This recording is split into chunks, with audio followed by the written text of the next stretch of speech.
Hello, this is Simon Brew. I'm the editor of Film Stories magazine, and a very warm welcome to a very special episode of the Film Stories podcast. Come with me. And I show you how deep the rabbit hole goes. And movies that had stories. That the story just sucks them in. This is just the beginning. Stories. We would be honored if you would join us. Hello, and a very warm welcome to Film Stories with Simon Brew. I am Simon Brew. As always, there's absolutely everything you need to know about me. The aim of the podcast, though, well, it's given away in the title. I am here to talk of the stories of films, and I tend to talk about production stories, marketing stories, release stories, editing stories, distribution stories, all the ingredients, really, that go towards making the films that we know and sometimes love. Just that, the films that we know and sometimes love. The films I tend to cover on this podcast lean more towards the mainstream than anything else. They're films I'm interested in or invested in to some degree. Try not to do snark, try not to punch down. This podcast is an appreciation of cinema and just me being thankful, really, that somehow films manage to get made. What you've happened upon here is one of my occasional special episodes of the podcast where I bring in a filmmaker to talk about their latest release or body of work. You get a little bit of both in this particular episode because I'm delighted to be joined for this Film Stories special by David Ayer, the director of the brand new 2024 action movie The Beekeeper. So that's where most of our conversation is centred. Now, spoiler, I really like The Beekeeper. Proper old school Jason Statham action films are right up my street. Jason Statham stars Emmy Raver Lampman, Josh Hutcherson, Jeremy Irons, Gemma Redgrave, Minnie Driver, Felicia Rashad, Bobby Naderi. They're all in the ensemble for it as well. Kurt Wimmer has written the script for it, and we talk quite a lot about the movie. It's in UK cinemas or via Sky Cinema on January the 12th, 2024, so the day this podcast is being released.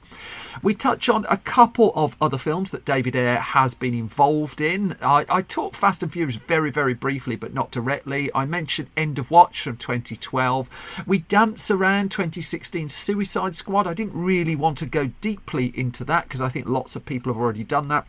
And we talk a little bit about a screenwriter by the name of Wesley Strick as well. So I think that's all you need to know as the setup for this particular episode. What I'm going to do is I'm going to play you a clip from the trailer of The Beekeeper with no buzz jokes or anything like that at all. The other side of this, you'll hear my conversation with David Ayer. You're a blessing, Mr. Clay. This place was crabgrass and weeds, and you brought it back to life. Mrs. Parker and I were friends. She was like family.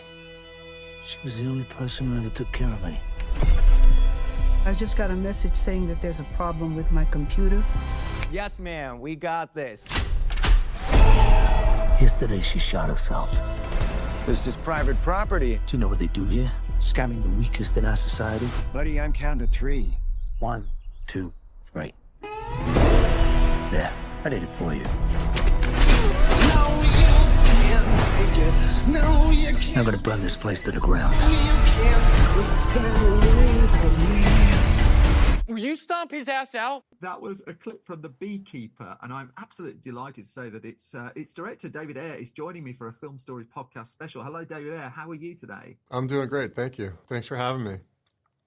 It's a real pleasure, and I say from the off, I didn't think you were going to give me this film. I've been following the story. I'm an old school Jason Statham fan, and when I saw there was a film, Jason Statham, The Beekeeper, I mean, there's a movie out at the moment called The Bricklayer with Aaron Eckhart, an action movie, and what I understand, he doesn't lay any bricks in it at all. You've got Jason Statham actually keeping bees. You fully commit to this. I take it that was conditional on you taking the job on. I mean, pretty much. I didn't want to do CGBs, and we had to represent a little bit of beekeeping. And he properly learned the craft. He worked with a beekeeper. Really? He learned how to pull the comb, how to smoke the hive, how to handle all the bees and harvest honey. And he does it for real. It's quite zen. You are the only person in cinema history who's made an old school action film with proper beekeeping in it. I think it appears so, yeah. I mean, beekeeping itself is fascinating, and it's kind of this amazing metaphor that I think people have found rather resonant. Well, you do commit to it as well. I mean, all joking aside, I mean, your opening credits is a kaleidoscope of B information that, again, I wasn't quite expecting this. I thought it was going to be a bit Ben Affleck in The Accountant or something, where he doesn't spend an hour with Microsoft Excel. I mean, you seem to care about the detail of it.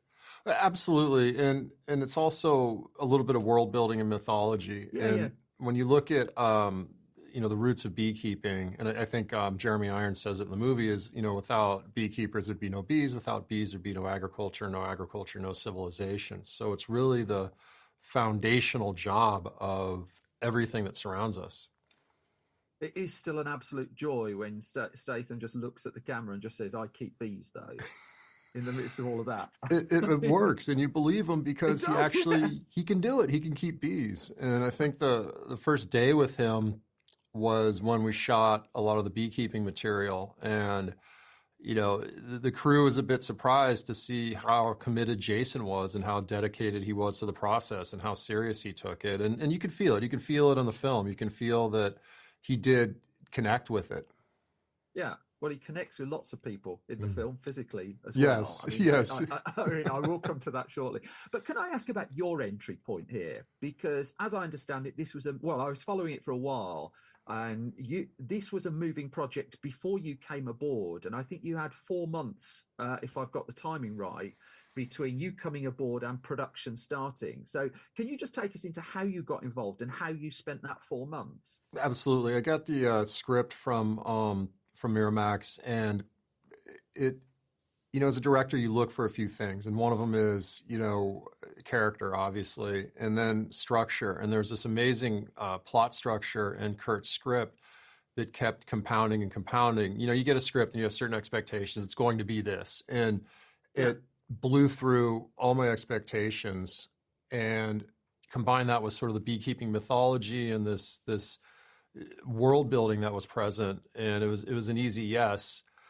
And then someone fired the starter pistol, and then so begins sort of the trials of preparing to actually make a movie. And I think that's one of the more mysterious processes for the film viewer, because it's so intense, it's so logistics based. It's like a military operation. It's why I asked the question, to be honest. Lots of people ask about the filming. Few people ask about the preparation and the editing of it, which seem utterly crucial from where I sit. But in that 4-month period, I mean, do you look to put a footprint on it, if you will? I understand you didn't change Kurt's script much, although evolved, obviously, as you're making it. But what were the touch points you were looking to put in that period of preparation? Well, the film... in the film world, it takes place in Boston, so a lot of it was finding locations here in the UK that we could cheat for Boston, and then it's really logistics. It's getting in and out of locations. It's looking at places. Where am I going to put the camera? How are we going to get cables in here? Is the building manager going to get upset because the lights are hot? It's a million little details. The best way I describe it is you're firing 1,000 arrows, a month out to hit the target simultaneously. And I think movies are made in prep and movies are made in post, and everyone emphasizes the photography because in a way that's sort of the fun, obvious part. But if you don't have the assets in front of the camera, if you don't have a plan, and especially with this much action, I mean, there's an insane amount of action, and all that has to be staged, choreographed. There's rigging. There's endless detail. And I'm a bit of a process geek, so I've always gotten into the weeds of that and always found great satisfaction in that. And that's the way you're talking about that, it really sounds like that's a fun bit for you, just the early building blocks. It's a little bit of love-hate because there's a lot of meetings, a lot of budget meetings, a lot of getting yelled at because there's no money, and then figuring it out. And always, like in filmmaking, there has to be some tension in the process. I think if a filmmaker has, just rampant freedom, you don't, it's like the hammer and the sword and the anvil, you have to sharpen the sword with the blows. And you get beat up enough in prep, and then hopefully you're sharp enough to make a good movie. Were you actively looking for something you'd not written yourself? Was it just kind of, this just happened to cross your desk? It pretty much happened across my desk. I'm always writing. I'm always trying to figure something out. I have, a 10-foot stack of terrible scripts. So it is a bit of relief when someone's cracked the heavy lifting for you. Yeah, and so you get hold of a screenplay, and you said before you read lots of scripts and you know where they're going, but there was something here that clicked. But presumably there's got to be a click with the people behind the project as well. Yeah, absolutely. It's life is short, and you want to work with fun colleagues, with people that share your vision and share sort of your methodology. And I'm very hands-on. I've always been operating camera, always on set. Standing there in the rain and the mud with the crew at 3 a.m. I've always really enjoyed that collective part of filmmaking, and it's a cliche and all that, but you really do become a family, and that sort of almost subliminal connection you get deep into a project where everyone has an instinctual sense of what they're doing and what's needed. There's really nothing like it. Jason Statham, I was watching films like Safe and Blitz and The One before he became Hollywood Jason Statham, and he was Britain's Jason Statham. We had him, we kept him for a little bit, and as much as he's enjoyed a lot of success, he's moved a little bit away from that in recent times. And I'm always taken with, I think it was on one of the Fast and Furious films there, and I mean it's almost like a state of action cinema that the story came out. There was a contract as to who could hit who how many times, and it was mandated to that level of degree, which to me is just like not pure action at all. Here you've got him back fully on pure action, and again, was that there from the start? Was that something he was keen to do? Was it something you were keen to emphasize? I think a lot of it has to do with the nature of the project, and also just trusting the filmmaker. And we really developed an amazing relationship. And it's funny because I bring my A game to set every time, and I learned from Jason that in the action space there's actually an A+ game. And he has this encyclopedic knowledge of the action genre. He can tell you pretty much any punch ever thrown in cinema in any movie, and he knows the players, the stunt coordinators, the choreographers.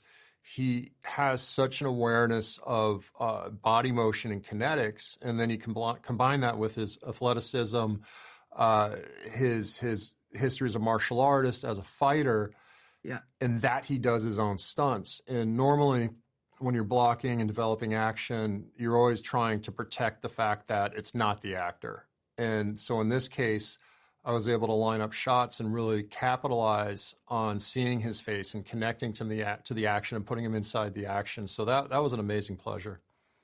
I mean, it helps he can act as well, doesn't it? Yes. I remember it was David Fincher, I think, who recommended Jason Statham as an actor to Stephen Knight for the film that became Hummingbird. And Fincher saw something in it. You clearly see something in it as an actor to hold the character together. Can you talk about that just a little? Absolutely. It's interesting because he's such an icon and such an action icon, and he's always very stoic. And when you get to know him, he's very kind. He's very quiet. He has this dry, subtle humor. Off duty, he's just a very normal person. He's very not Hollywood. And in learning this about him, it became clear that I could get that on the screen and really open him up emotionally to the audience. And in Beekeeper, it's a bit of a slow boil. It starts out very austere and simple, but emotional, with some emotional depth. So by the time he starts laying waste to the enemy, we've had a glimpse of his heart. I mean, I'm going very spoiler light, but I do want to talk about just that opening because, again, in modern action cinema, finding an antagonist who's doing things that you can instantly hate is quite difficult, I think. And I think I can say that you come up with cyber criminals who are targeting the elderly and robbing them of their money. I think I can safely say that. I'm amazed no one's got to that before, but also the fun you seem to have with it, the pacing of those sequences. It's really quite tense stuff, isn't it? Can you talk about finding that? And also, I mean, the edit of it, of how to restrict the pace of that opening against where we're going. Well, it was interesting because I guess Kurt Wimmer had a family member who had been taken by one of these scammers, and you know, as writers, I think we always project our internal world out into reality, and that became the Beekeeper. And there's always this interesting procedural component to how these scams unfold. And then as I researched it, it's a multi-billion-dollar industry, and they really do prey on people with good hearts. They prey on people that don't have, you know, the hard, cynical shell. They prey on trust, which is ruthless. And you're always struggling in film to have a despicable bad guy. The worse the bad guy, the greater the hero. I'm not being glib about that either. I mean, it's instantly, I hate them. Yes, and it's kind of a gift because it's so hard to find that in a movie and to create that in a movie and not have it feel mustache twirly. And so I'm rather proud at how despicable they come across. They're vile. I mean, I love Top Gun Maverick, but I've got no idea who they're fighting in that. Right, yes. To say. It's just like, I mean, I've been rung up by these people. I do have to admire the fact that in the high-tech call center you take us to, you just leave one or two corded phones in amongst all the headsets, clearly for action movie purposes. But that's someone who loves their action cinema leaving stuff like that in. Absolutely. I mean, you know, it's interesting because the action language of the Beekeeper, it's not a tactical firearms movie. And the guns are really just temporary tools that Jason will use as needed versus relying upon them. He relies upon the fruits of the environment to wreak vengeance. And it did come down to, should it be a phone? Should it be a stapler? He could use the wastebasket.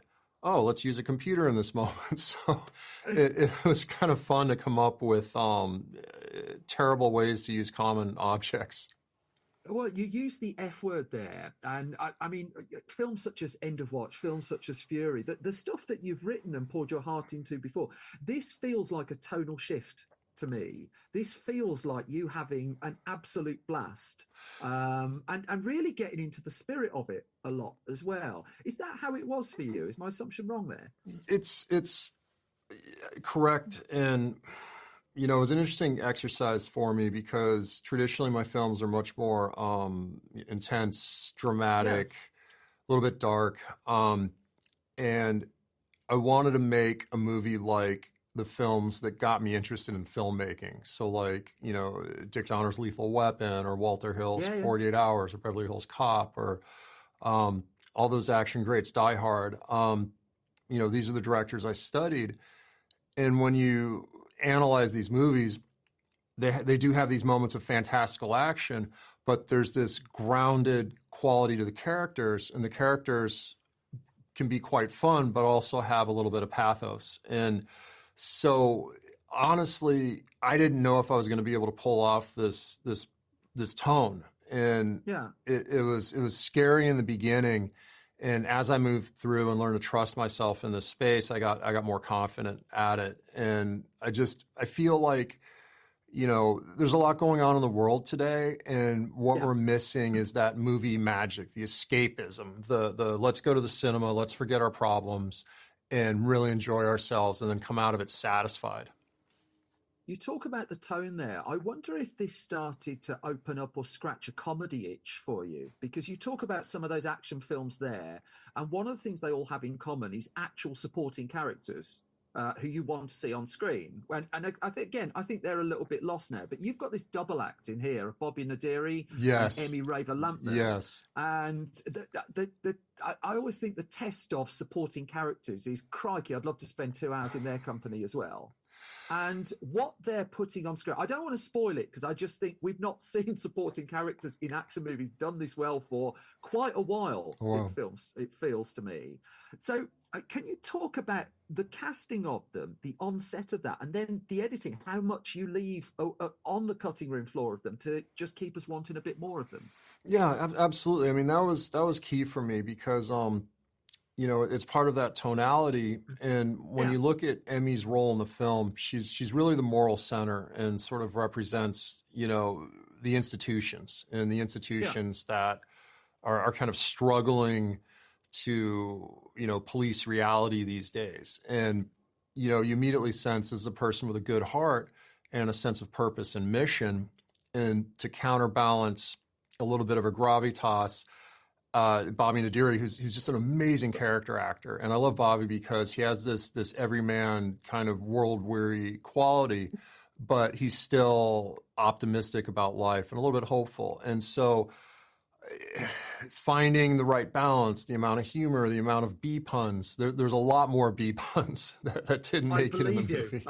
I've written no bee puns in the review because there's no point. You put them all in the film. They're all in the film. My work. Yeah, but it's the balance. It's finding the balance, and I think you're right in that you want to leave the audience a little bit hungry and not quite fill them. I mean, in days of old, we'd have had a DVD release of this with deleted scenes as well. So when you say you've left a lot of bee puns behind, I mean, it's quite a lot, judging by the look on your face as you say that. We definitely treaded on the dangerous waters of dad humor, definitely. I'm all for that. I'm all for that. But it's small. One of the things I think comedy does in an action movie, though, is like you get to the end of Aliens, you get to the end of Con Air, you get to the end of Die Hard, and you know more than two characters. And often it's the humour that's kind of brought them up a little bit. And again, going back to when you first got hold of that script, how much was there? How much was in place of that? There was a lot there. And I think what working from Kurt's script enabled in me was, I can be, I can be a rather serious person and take myself, maybe a little too seriously. And so to have this script with a hardwired irreverence in it gave me permission to kind of push myself further into the humor, into the fun than I normally do. Interesting. Well, I mean, is that the kind of thing in your filmmaking where you feel you need to be given permission? Just within yourself.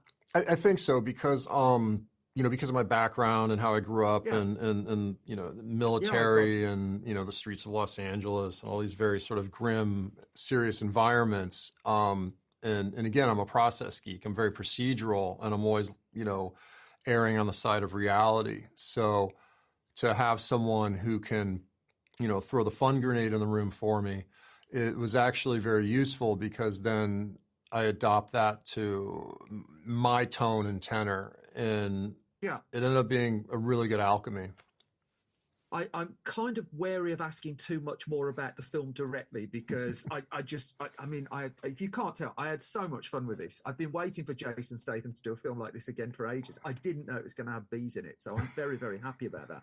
So can I just ask you about Wesley Strick?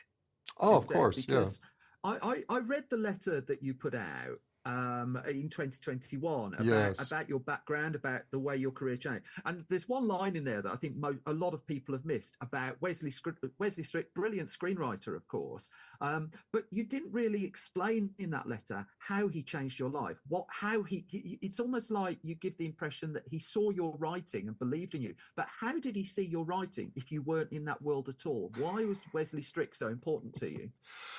I was a builder, and a bricklayer. You should be. There's an action film about that. I was an electrician and a house painter, and that's a box set. I was renovating a home he had purchased. Met him, and he's just this nice, laconic, smart person. And I was fresh out of the Navy, and I told him some sea stories and hinted that I'd written some things down and he wanted to see it. And that's extraordinary. Yeah, so I had a couple sea stories I had written about my experiences as I was trying to process, everything that had happened there. And he's like, wow, you have a great sense of character and an ear for dialogue, and which meant nothing to me.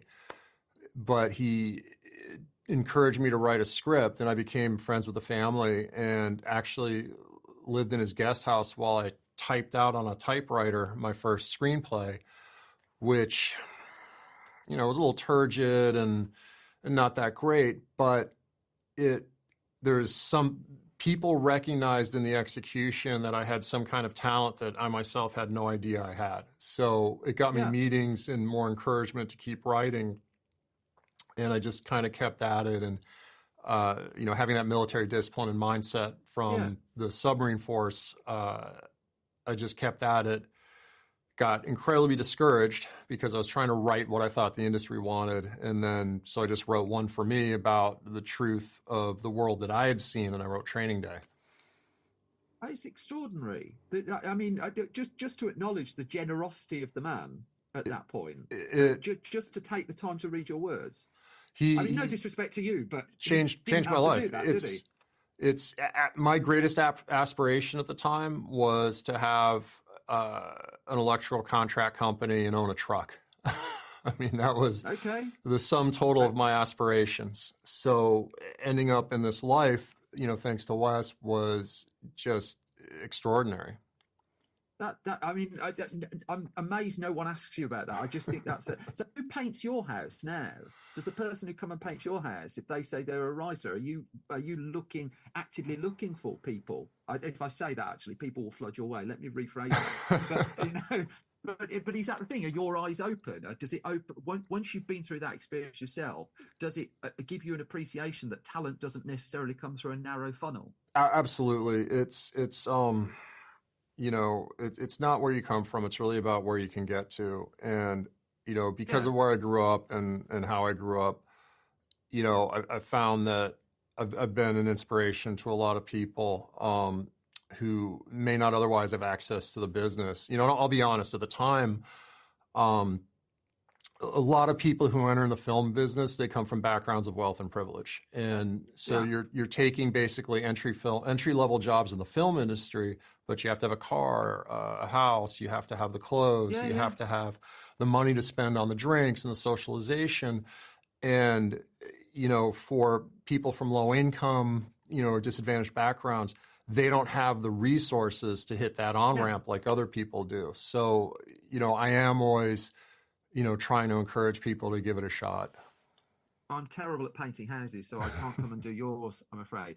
I don't mind if you don't want to answer this. I'm genuinely not trying to trip you up, which is a terrible setup for a question. But can I ask about this part of the process, about talking to someone like me about a film? Because there's films I'm not asking you about that I think everyone else will do. But you've been bruised by a process whereby you could talk to me for an hour and just put in one sentence about something, and it won't affect my life in the slightest, but someone will rip that one sentence out of context, and then that's it. That's the whole, all the nuance of our conversation has gone. How do you feel about this part of it? Because I don't think anyone really asks filmmakers this, about facing someone and talking about the film, wary of, the interpretation is not in either of our hands. Yeah, it's interesting because, there's a research study done that positive information has 1/10 the impact in our minds of negative information, which is why we have this thing called the internet, and it's been so successful and so sort of changing. Over the years, I've learned, you get media trained and you sort of learn the pitfalls. The biggest trick is when you get answered a gotcha question, is just answer the question you wish they asked.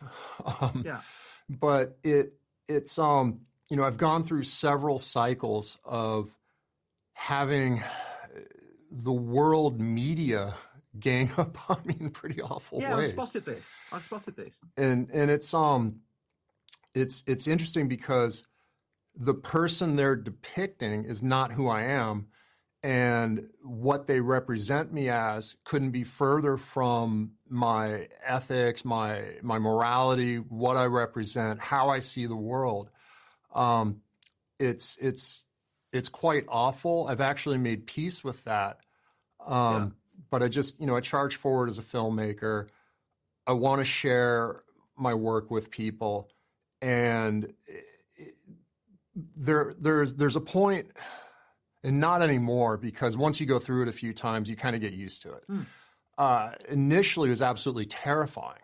I remember, when the embargo lifted on Suicide Squad, I was with my family in a restaurant. It was breakfast.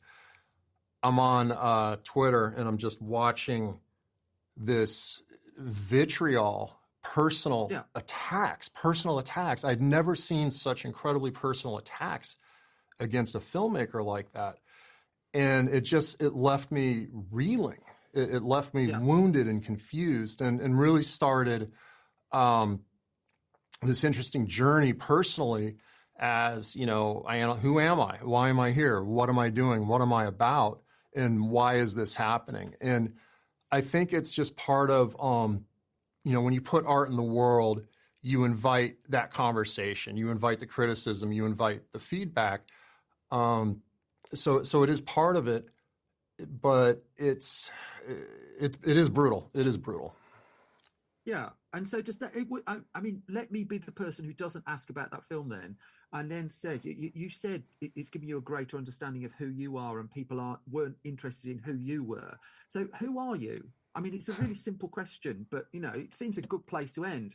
At the end of all of this, having made a really fun action film with a lot more bees in it than I've seen on screen in a long time, who would you say you are?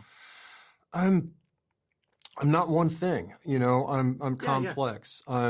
It's something you can't summarize, and I think the world will reflects that back to me.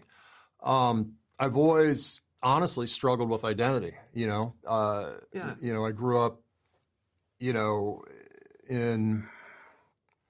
the barrio. I grew up in a very violent, very intense neighborhood, and saw a lot of violence growing up. And then I went to the military and did astoundingly intense things in the military, in the Cold War, and the submarines. And so I've seen the world, and I'm still trying to process and understand a lot of that. And those are the themes that recur in my art. So, I mean, at the core, a lot of this is just a conversation with myself. And I think the question of who am I is representative in my film work, except for one very specific movie, which is not my voice. Well, I mean, if I can finish by saying, I'd genuinely be fascinated to see what a David Ayer comedy looks like, because it's the one genre I just don't think you've gone near. No, not near particularly, but it's scattered throughout your films. And I just wonder if you've got the confidence to make a comedy. It's comedy is the most difficult to execute, and I would love to do a comedy. I really would, in all seriousness, and it is something I've thought about. Yeah. And then just to blow the doors off the conversation, I want to do a musical. Do that. I'm fascinated by performance. I'm fascinated by human performance. I love going to theater. I love live theater. I love that bravery to put yourself in front of an audience, and the technical skill. And I always call theatrical artists triple threats, because they can dance, they can sing, and they can act, and there's something so ancient and primal about that. And then how do you bring that in-person quality to a film? So it's as a filmmaker, I'm realizing I don't want to be cornered in any one lane. Yeah. Well, David Ayer, this has been a real delight, and I'm thrilled I asked you about everything but the film that everyone else seems to be asking about, because you've given me some terrific stuff there. And also The Beekeeper, so much fun. Thank you so much. Quality knitwear, and I hope we get to chat again. Cheers. Thank you so much. Thank you. And that was my conversation with David Ayer for The Beekeeper, which is available on January the 12th, 2024, the day that this has been released via Sky Cinema. It also marks the end of this latest episode of Film Stories too. So thank you for listening and thank you for your time. I've got lots more specials with filmmakers on the way. I'm delighted with some of the names we've been able to bring in, and I really enjoyed talking to David Ayer too. Hopefully that comes across in the recording.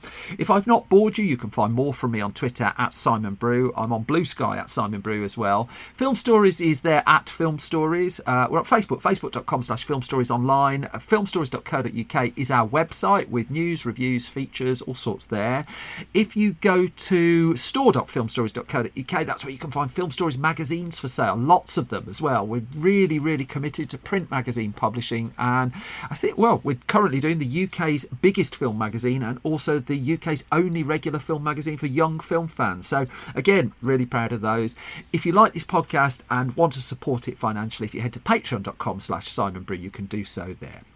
But I think I've taken enough of your time. Thank you for listening. Thank you so much. I will be back soon with your regular episode of Film Stories. Until then, you all look after yourselves, and bye-bye.